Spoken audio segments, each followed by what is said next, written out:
Guys, it's a big deal today. I'm going to tell you about my favorite film of the 2024 edition of the Toronto International Film Festival. My God, the day has come.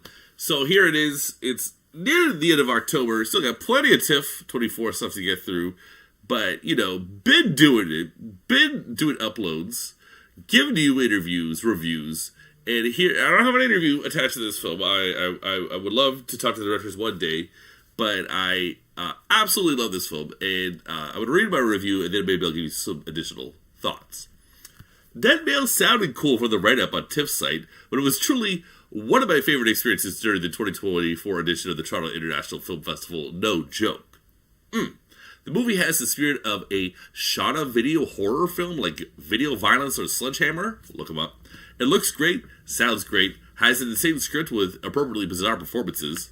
The hyperfixation on something so particular and non-noteworthy makes this movie so funny to me. There is some psychosis here on display, which drives the story forward and seems so weird. One bad guy tortures someone who was working on a Japanese-style keyboard back in the synth days, and because he doesn't meet what he thinks is the correct standards, massive amounts of pain are inflicted.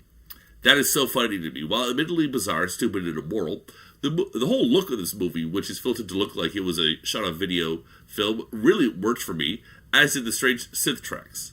The tracks in particular seemed like a 80s Wendy Carlos imposter took over. Some deranged freak with excellent taste guides the sonic tone of this trip fest. The whole experience is sublime for fans of SOV horror in particular, I imagine. Anyways, blah, blah, blah, blah, blah, blah, blah, blah, blah. It's a cool movie.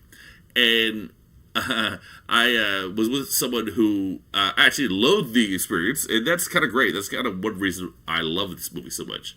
He was, he had a long day, he made some decisions, and was sleeping for the majority of the film. Beside me, he whispered to me, "Good Lord, this movie's horrible," or whatever. He's Irish.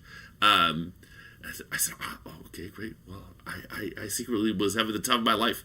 And it's always great to have those happy accidents, to just sort of stumble in on something that you don't know a heck of a lot, you don't know the directors or anything. I had another friend of mine who was like an LA man, or was for a long time, but he's still a producer.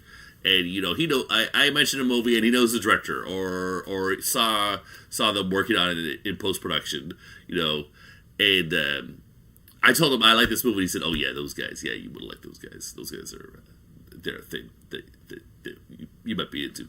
Anyways, I had fun. Those are two other notable experiences. Also, when I was in Muskoka, I did Huntsville, Ontario. I did a little summer camp reunion, and one of my friends, who they'll go on mention. I'm not going to describe anything about them. They asked me what my favorite movie at TIFF was, and I told them, "Listen, I'm still a total child, and this is the movie that was my favorite." And they had some thoughts too. They had some interesting reactions, but that's all I'm going to say about that, because that's not an industry person. And we're going to leave the civilians alone. So anyways, Dead Mail, check it out. It might change your life.